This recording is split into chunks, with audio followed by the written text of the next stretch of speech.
Bom dia, Pai. Eu queria começar essa manhã com você que está aí ouvindo, trazendo um salmo que tem uma esperança quieta. É o Salmo 42. E ele começa com uma das imagens mais lindas da Bíblia. Como o cervo brama pelas correntes das águas, assim suspira a minha alma por ti, ó Deus. Lê de novo. O salmista compara a sede da própria alma com a sede de um cervo. Mas não um cervo qualquer. Um cervo que está bramando, que está fazendo aquele som agudo e desesperado. E para quem nunca viu, isso geralmente acontece quando o cervo está sendo perseguido, quando ele corre pelo deserto fugindo de algo que quer matá-lo. E o que ele mais precisa nesse momento é água, não porque é gostoso, porque é vida, porque sem água ele não vai conseguir continuar a fuga, e o salmista diz: assim suspira a minha alma por ti.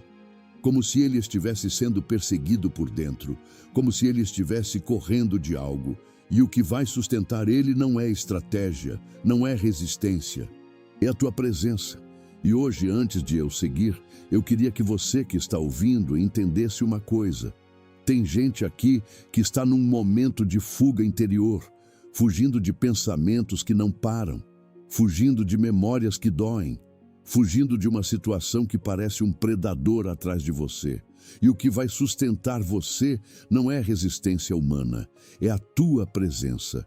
Se essa palavra está te tocando, se inscreve no canal Tempo com Deus. É de graça e pode ser exatamente o lugar onde você vai encontrar Deus todo dia de manhã. Pai, o salmo continua: a minha alma tem sede de Deus, do Deus vivo. Quando entrarei e me apresentarei ante a face de Deus? Senhor, sede de Deus vivo, não de uma religião, não de um sistema, não de regras, de Deus vivo, daquele que respira, que age, que fala, que se relaciona, que se importa. E essa pergunta, quando entrarei e me apresentarei, é dolorosa, porque mostra que tem uma distância sentida pelo salmista. Ele está com sede do Senhor, mas está se sentindo longe da presença do Senhor. Está suspirando por algo que parece estar fora do seu alcance no momento. E tem gente ouvindo essa oração agora que se sente assim, Pai, que sente uma falta de Deus, uma sede de Deus, mas que ao mesmo tempo se sente afastada, como se a presença que ela conheceu antes não estivesse mais tão acessível, como se houvesse uma muralha entre ela e o Senhor. Senhor, derruba essa muralha hoje, não porque ela é real, mas porque a sensação está pesando, que essa pessoa entenda que o Senhor nunca foi para longe, o Senhor está aqui, sempre esteve, e o caminho de volta para a tua presença é mais curto do que ela imagina. É só um suspiro, é só um clamor, é só uma palavra dita com sinceridade. Pai, o salmo continua com uma das passagens mais honestas da Bíblia inteira. O salmista diz: as minhas lágrimas têm sido o meu pão de dia e de noite, enquanto me dizem constantemente: onde está o teu Deus? Senhor, lágrimas como pão, que figura impressionante. O alimento dele tem sido o choro, de dia e de noite, sem parar. E o que mais machuca ele é a pergunta dos outros: onde está o teu Deus? Como se o sofrimento dele fosse evidência de que Deus não existe, ou pior, evidência de que Deus existe, mas se afastou. E essa pergunta, Pai, ainda machuca pessoas hoje, porque tem gente que está passando por situações difíceis e que ouve, direta ou indiretamente, esse mesmo questionamento. Cadê esse Deus em que você acredita? Por que ele não te ajuda? Será que vale a pena confiar? E essas vozes, Senhor, são pesadas. Eu peço, Pai, que essa pessoa hoje tenha respostas internas para essas vozes, não respostas decoradas, respostas vividas, que ela saiba, mesmo no meio do sofrimento, que o Senhor não foi para lugar nenhum, que a ausência sentida não é ausência real, que o silêncio temporário não é abandono permanente, que o Senhor está agindo mesmo quando a evidência visível parece dizer o contrário. Pai, o salmo continua: Lembro-me destas coisas e dentro de mim derramo a minha alma como ia com a multidão, guiando-a à casa de Deus, com voz de alegria e louvor, multidão que festejava. Senhor, o salmista lembra de tempos melhores, lembra de quando tudo estava bem, quando ele guiava a multidão para a casa do Senhor, quando havia alegria, quando havia festa, e essa lembrança, em vez de consolar, machuca, porque o contraste com o presente é grande demais. E muita gente conhece esse sentimento, Pai, aquela sensação de antes era assim, agora não é mais.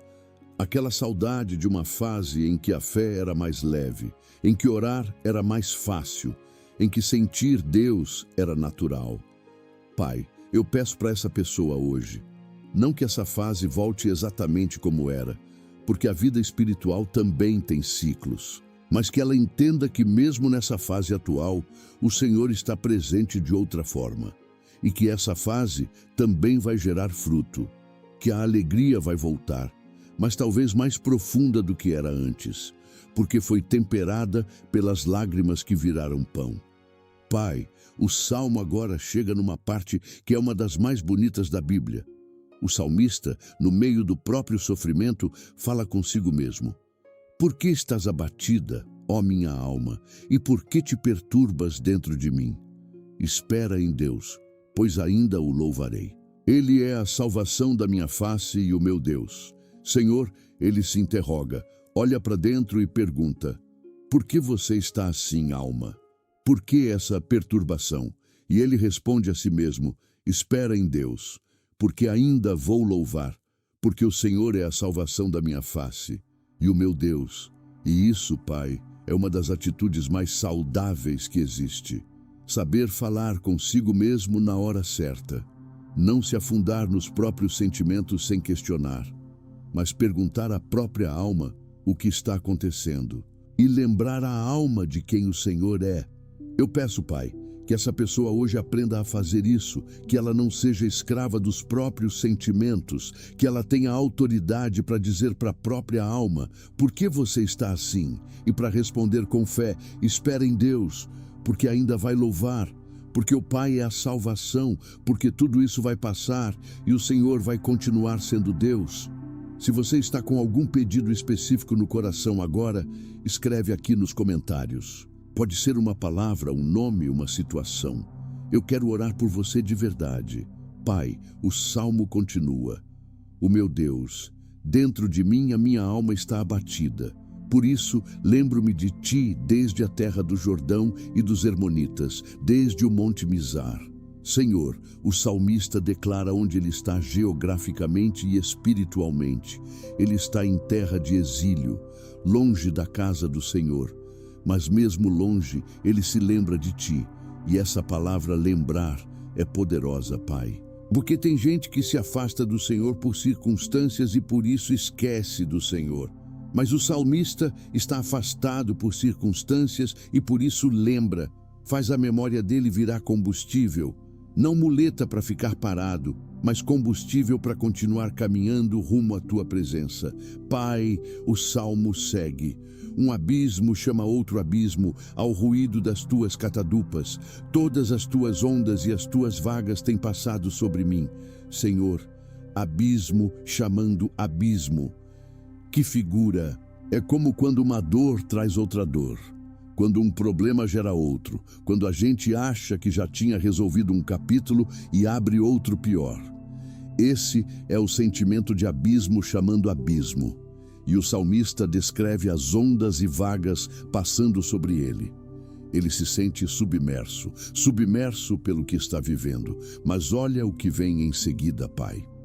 Ele continua. Contudo, o Senhor mandará a sua misericórdia de dia, e à noite a sua canção estará comigo. Contudo, apesar de tudo isso, apesar dos abismos, apesar das ondas, o Senhor mandará misericórdia e à noite haverá canção, e essa atitude do contudo é uma das mais corajosas da fé. Não é negar o sofrimento, não é fingir que está tudo bem, é reconhecer o tamanho do que está acontecendo e ainda assim escolher confiar. Ainda assim, declarar que o Senhor vai mandar misericórdia. Ainda assim, acreditar que vai ter canção à noite. Eu peço, Pai, que essa pessoa hoje tenha esse contudo no coração, mesmo no meio do que está atravessando, mesmo com os abismos, chamando uns aos outros. Que ela diga por dentro: contudo, o meu Deus vai mandar misericórdia. Contudo, vai ter canção à noite. Contudo, eu vou louvar de novo. Pai, o salmo termina exatamente como começou no meio. O salmista repete: por que estás abatida, ó minha alma? E por que te perturbas dentro de mim? Espera em Deus, pois ainda o louvarei. Ele é a salvação da minha face e o meu Deus. Senhor, ele repete porque sabe que precisa repetir. Porque a alma esquece. Porque os sentimentos voltam. Porque a perturbação não vai embora numa primeira conversa. E ele insiste: espera em Deus, espera em Deus, espera em Deus. E essa palavra espera não é passiva, é ativa. É escolher confiar enquanto a resposta não vem. É continuar fiel enquanto o livramento não se manifesta. É manter a fé funcionando enquanto o coração ainda está doendo. Antes de a gente terminar, escreve aí nos comentários a sua cidade e o seu estado. Quero saber de onde você está orando essa manhã. Quero ver esse mural se formando, com pessoas de cada canto desse Brasil, começando o dia com o Salmo 42 no coração. Escreve lá: você faz parte desse momento. Pai, eu fecho essa oração pedindo que cada palavra desse salmo se cumpra na vida de quem ouviu. Que essa pessoa tenha sede do Deus vivo. Que essa sede a leve até a tua presença, mesmo que a sensação atual seja de distância. Que ela tenha coragem de chorar sem se sentir fraca. Que entenda que lágrimas não são vergonha. Que entregue a ti as perguntas que machucam. Que se lembre de tempos bons sem se afundar na nostalgia, mas usando a memória como combustível para continuar. Que ela aprenda a falar com a própria alma. Que pergunte: por que estás abatida? E responda: espera em Deus. Que essa autoconversa baseada na fé se torne ferramenta diária. Que mesmo no meio dos abismos, chamando abismos, ela tenha o contudo no coração. Contudo, Deus mandará misericórdia. Contudo, vai ter canção à noite. Que essa pessoa vá para esse dia hoje sabendo que tem sede normal, que tem permissão para suspirar pelo Pai, que pode ser honesta sobre o que está sentindo, que mesmo nas fases difíceis, o Senhor continua sendo a salvação da face dela. E o seu Deus cuida dela, Pai, como o Deus que recebe a alma sedenta, como aquele que envia misericórdia de dia, como aquele que faz canção à noite mesmo no meio do exílio. E que amanhã cedo, quando o sol nascer outra vez, essa pessoa queira voltar para esse encontro, para mais uma manhã com Deus, para mais um momento de absorver palavra antes de mergulhar no dia. Em nome de Jesus. Amém.